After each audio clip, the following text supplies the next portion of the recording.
Hey there everyone, and welcome. My name is Lisa. Today we are making centerpieces for the tables in my kitchen and formal dining room. You want to be sure and stick around and not miss these great decorating ideas.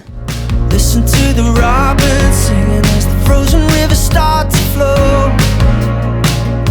I promise you a steady love. I am so glad that y'all are all here today. Thank you so much for clicking on my video and watching. We are in the full swing of all things Easter and spring here on Uniquely Lisa, and I'm glad you stopped by for it. This table runner, as you can see, was from fall. When I was packing it away in the fall and saw the light seafoam green plaid, my brain sparked and was like, I'm going to pull that out and use it again for spring. This is a great way to be economical, but then also to limit the storage of linens in your cabinet. These yarn wrapped carrot picks came from Dollar Tree, and I'm going to just tuck them into my gold bowl that has faux boxwood topiary balls in it. I have had this out since my Christmas decorations came down, and it's a staple that I will just modify and update for every holiday or season going forward. If you watched my spring clean and decorate video, then you will know that these little rabbits were originally on my mantle, and I decided to use them over here on my tablescape and centerpiece instead.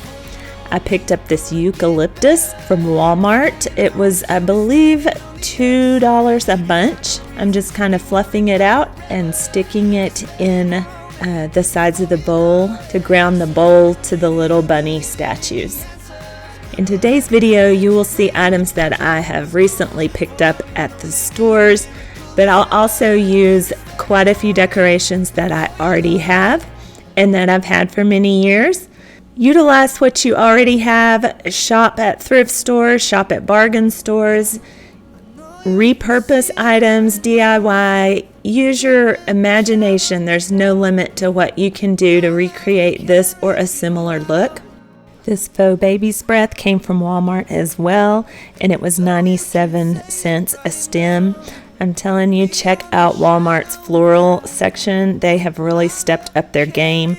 And like before, I'm just fluffing it out and spreading it apart and tucking it in to add another layer of texture and color to my tablescape centerpiece.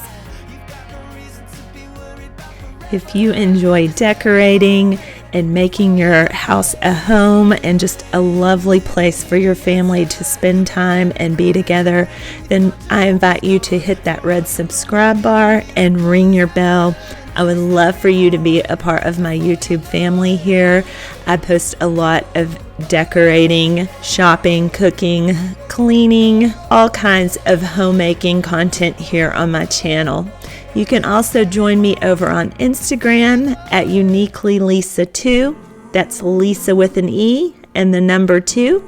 I post more content there and daily life around my home.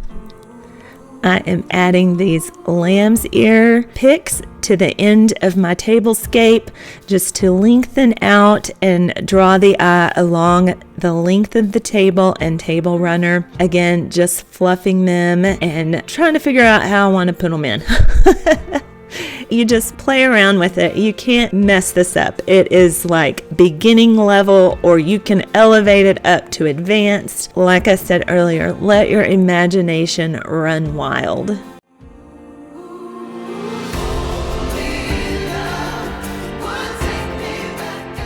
And here we have it all finished and looking lovely.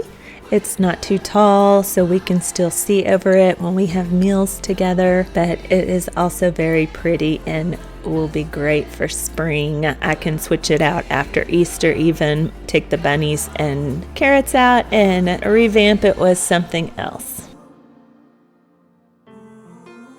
What do you guys think?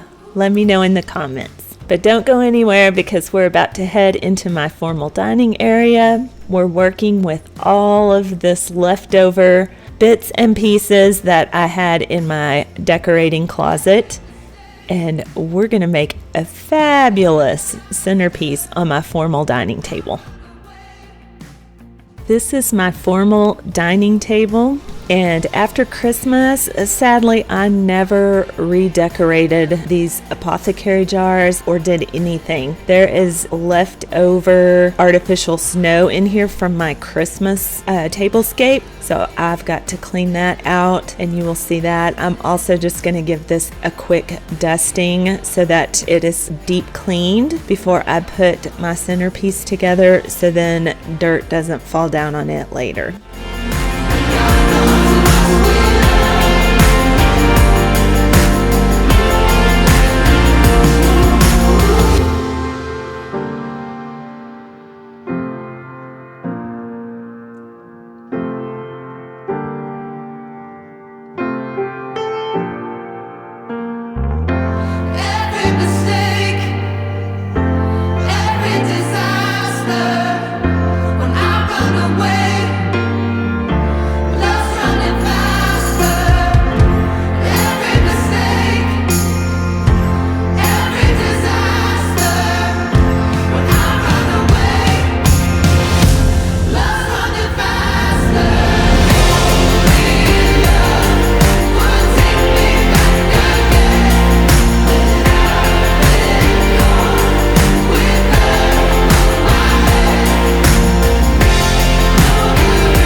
Almost like I brought a bow and arrow to a gunfight.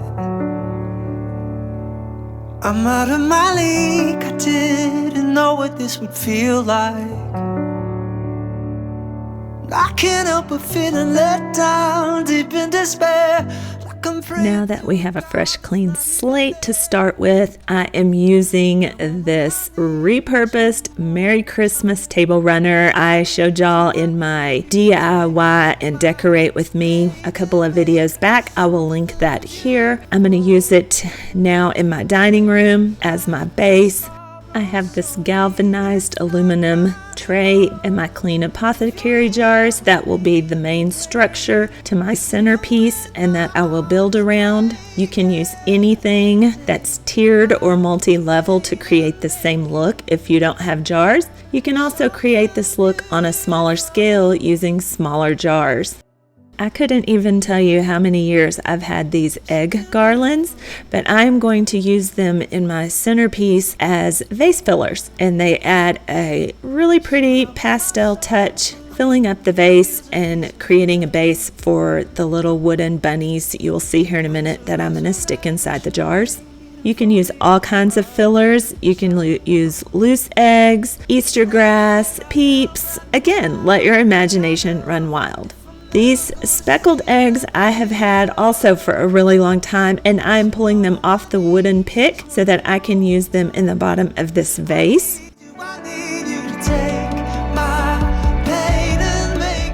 The greenery I've used all over my house for years. I believe it came from Hobby Lobby back in the day. That's going to be the main filler for my tray.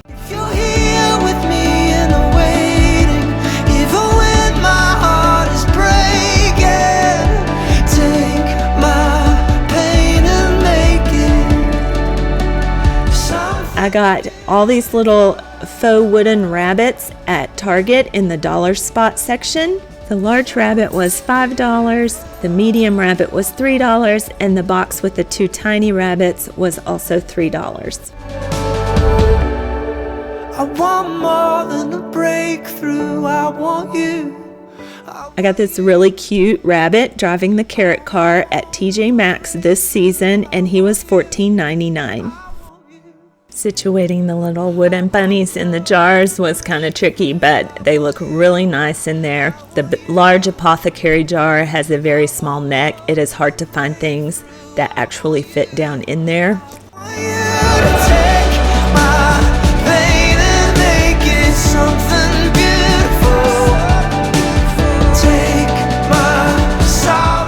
Next, I'm going to put these green grassy stems into the centerpiece. I'm sticking them out of the handle in just random directions. I want to add length down the table and take up a lot of the empty space with these to make it look a little bigger and grander. Something beautiful.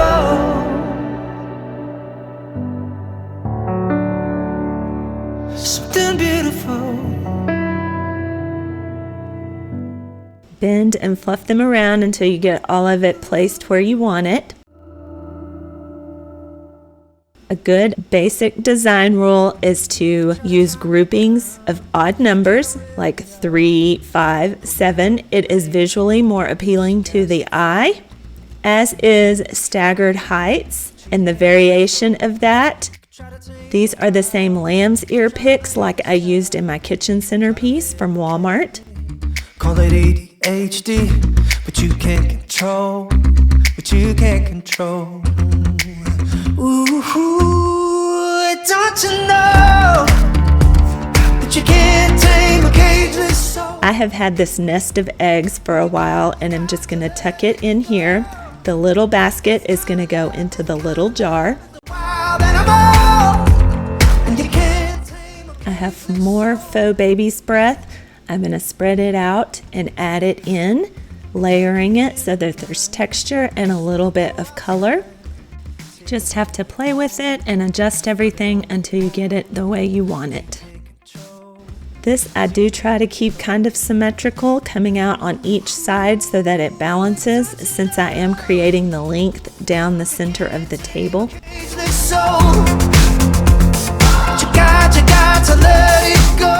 I will show you the back of the centerpiece here when I'm done. There's not a lot of exciting stuff going on back here. Nobody ever walks on this side of the table, so I'm mostly just filling in the holes and gaps created with the tray and the jars, keeping the main focal point on the front side of the table and centerpiece where there's a walkway through the dining room, and that's what people see all the time. These soft pink flowers will fill in and add a feminine touch. I'll just tuck these in and bend them around. I wish I had more stems of these, but this is all I had on hand, so we're going to make it work. As you add each element, you may have to go back and readjust and refluff the prior pieces that you've put in, filling up any gaps and getting it to the look that you desire. Again, some more pink flowers that I've had for ages. I'm going to put them in the back to fill up this empty space and add some color. But you can't tame a cageless soul. Once you got to let it go.